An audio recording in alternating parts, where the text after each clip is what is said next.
Por que você quase nunca consegue matar uma mosca no tapa, por mais rápido que seja o golpe? Será verdade que, para a mosca, o nosso mundo se move como em câmera lenta? Por que ela fica esfregando as patinhas o tempo todo, como se estivesse tramando algo? E será verdade que a mosca prova a comida com as patas e não com a boca? Hoje vamos desvendar tudo isso e muito mais sobre o inseto mais subestimado do planeta. Vamos lá! Nós odiamos a mosca. Saímos correndo atrás dela pela cozinha inteira com um pano na mão. Achamos que ela é suja, chata e completamente sem propósito. Mas eis a verdade. A mosca doméstica comum é uma das criaturas voadoras mais perfeitas que já surgiram na Terra. Ela tem reflexos mais rápidos que os de qualquer boxeador, olhos que enxergam quase 360 graus ao redor, e órgãos dos sentidos localizados exatamente onde você menos espera. Hoje vamos olhar para a mosca de um jeito totalmente novo. E prometo, depois deste vídeo, você nunca mais vai vê-la do mesmo jeito. Vamos começar pela pergunta que atormenta a humanidade há milhares de anos. Por que é tão difícil matar uma mosca? Você faz o gesto rápido, acerta o alvo com precisão e ela já foi embora. Como se estivesse lendo a sua mente. Na verdade, é ainda mais interessante do que isso. A mosca não lê pensamentos. Ela simplesmente vive em outro ritmo de tempo. Tudo tem a ver com a forma como o cérebro processa as imagens. Os nossos olhos atualizam a imagem cerca de 60 vezes por segundo. Já os olhos da mosca fazem isso várias vezes mais rápido. Isso se chama frequência de fusão de cintilação. Em termos simples, onde nós enxergamos um movimento contínuo, a mosca enxerga quadros separados, como se fosse uma filmagem em câmera lenta. Por isso, quando a sua mão desce em direção a ela, para você isso dura uma fração de segundo. Mas para a mosca, a sua palma se aproxima devagar e imponente, como uma torre desabando. Ela tem todo o tempo do mundo para se afastar com calma. E isso não é tudo. Os cientistas descobriram que a mosca não apenas reage, ela planeja a fuga. Em menos de um décimo de segundo depois de perceber a ameaça, ela já consegue calcular de onde vem o perigo e reposicionar as patinhas antecipadamente para se impulsionar na direção oposta. Ou seja, no momento em que você desfere o golpe, ela já está na posição de partida para saltar rumo a um lugar seguro. E é assim que se desmonta o mito do inseto burro. Uma dica pequena para o futuro.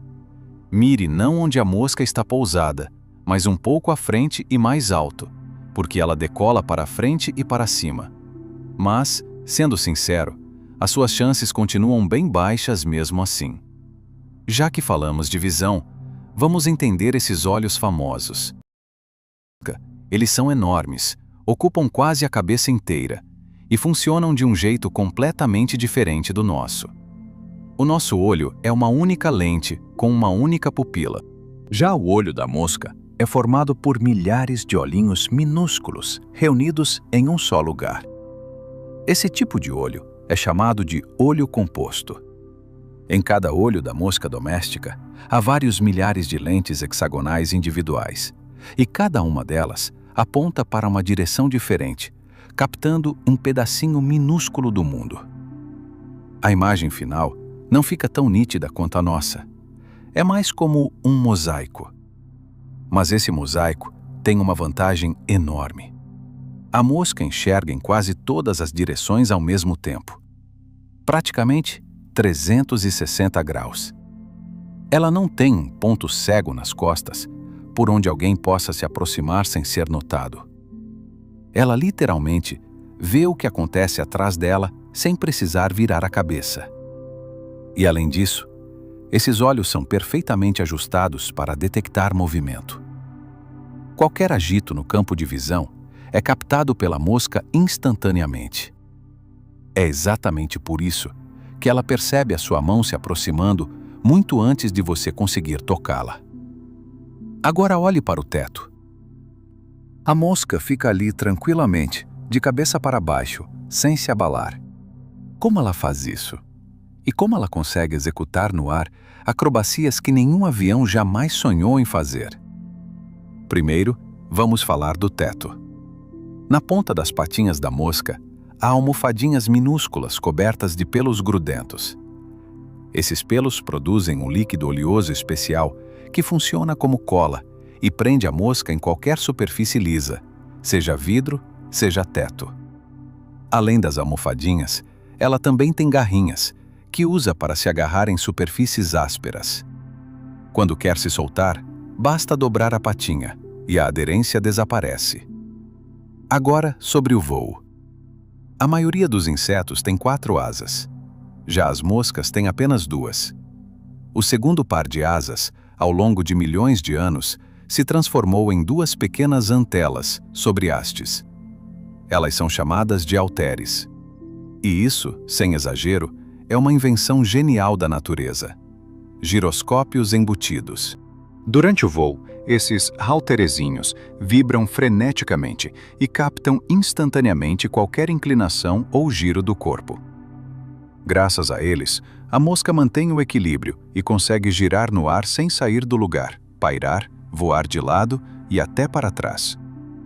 Na prática, ela tem um piloto automático embutido no corpo. E as asas da mosca batem a uma velocidade impressionante, cerca de 200 batimentos por segundo. É justamente dessa frequência frenética que nasce aquele zumbido que nos deixa loucos à noite. A mosca não zumbe de propósito, é só o som das asas cortando o ar. E agora, a parte mais estranha e um pouco nojenta. Se prepare. Para começar, a mosca prova a comida não com a boca, mas com as patinhas. Isso mesmo, nas suas patas ficam os receptores de sabor. Assim que a mosca pousa em algo comestível, ela imediatamente degusta aquilo com as patas. E, aliás, as patinhas dela são dezenas de vezes mais sensíveis ao doce do que a nossa língua. É por isso que a mosca pousa com tanta segurança justamente onde há algo para comer. Ela já provou o sabor antes mesmo de a boca tocar naquilo. Mas a parte seguinte é ainda mais interessante. A mosca não sabe mastigar. Ela nem tem mandíbulas para morder e triturar. A boca dela funciona como uma tromba esponja macia, que só consegue sugar líquidos. E como ela faz então com comida sólida? Uma migalha de pão, açúcar, um pedacinho de fruta. E é aqui que a mosca recorre a um truque de arrepiar. Ela regurgita sobre a comida uma gota da própria saliva, cheia de enzimas digestivas. Essas enzimas dissolvem o alimento sólido por fora, transformando-o em uma papinha líquida. E é essa papinha que a mosca suga tranquilamente com a sua tromba. Em outras palavras, a mosca digere a comida do lado de fora, antes mesmo de comê-la. Então, toda vez que uma mosca pousa no seu sanduíche, ela deixa ali muito mais do que apenas as marcas das patinhas. Aliás, é justamente por causa desse hábito que as moscas são consideradas transmissoras de doenças. Voando do lixo direto para a comida, ela carrega micróbios tanto nas patinhas quanto naquela gota que regurgita. Então, do ponto de vista da higiene, a nossa implicância com as moscas é bem justificada. Já que estamos falando de patinhas, você já deve ter reparado que, assim que a mosca pousa, ela começa a esfregar as patinhas da frente uma na outra, depois lava a cabeça, depois esfrega as patas de trás. De longe, parece mesmo que ela está tramando alguma maldade. Na verdade, a mosca está simplesmente se limpando. E por trás disso, existe uma lógica bem sólida.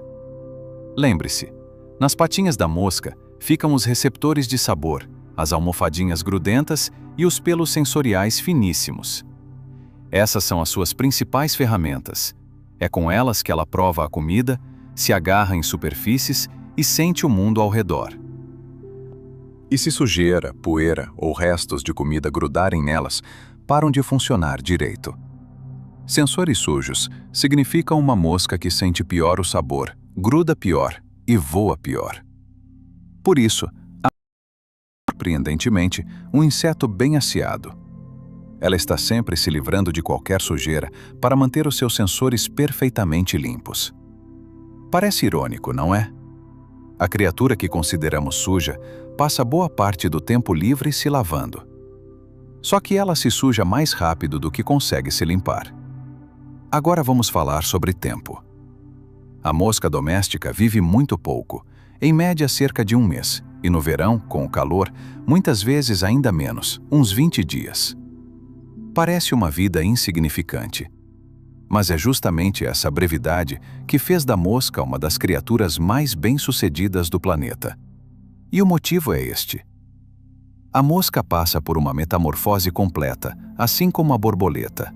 Primeiro, a fêmea põe os ovos, geralmente em restos em decomposição, em algo que esteja apodrecendo, porque ali haverá comida para a prole. Dos ovos, em apenas um dia, nascem as larvas, as famosas larvas de mosca. Elas comem praticamente sem parar, crescem rapidamente, depois viram pupa, e da pupa emerge a mosca adulta. E todo esse trajeto, do ovo até o inseto adulto, dura apenas 1,5 a 2 semanas. E agora, uma conta que dá vertigem. Uma única fêmea põe, ao longo da sua curta vida, várias centenas de ovos no total. E a sua prole começa a se reproduzir quase imediatamente. Os cientistas calcularam: se toda a descendência de um único casal de moscas sobrevivesse durante uma temporada, a quantidade seria tão grande que cobriria a terra inteira com uma camada espessa. Felizmente, na natureza, só sobrevive uma pequena parte, senão nós estaríamos afogados em moscas. Esse é o segredo do sucesso delas. A mosca não aposta em uma vida longa. Ela aposta em velocidade e quantidade. Viva rápido, se reproduza mais rápido ainda, e a sua espécie jamais vai desaparecer. E agora chegamos à parte que vai fazer você olhar para a mosca de um jeito completamente diferente. Porque esses insetos chatos trazem benefícios que a maioria das pessoas nem imagina. Primeiro, as moscas e as suas larvas são faxineiras essenciais da natureza. Elas estão entre as primeiras a decompor matéria orgânica morta. Sem esses limpadores, o planeta literalmente ficaria coberto de restos de animais e plantas mortos. As moscas devolvem tudo isso ao ciclo da vida. Segundo, e isso já parece coisa de investigação policial, as moscas são usadas em criminalística. Existe toda uma ciência que estuda quais insetos aparecem em um corpo e em que ordem. Como as moscas costumam ser das primeiras a encontrar os restos e o desenvolvimento das suas larvas segue um cronograma rigoroso, os especialistas conseguem, pelo estágio dessas larvas, calcular com bastante precisão quanto tempo se passou. A mosca se torna uma testemunha que ajuda a solucionar crimes.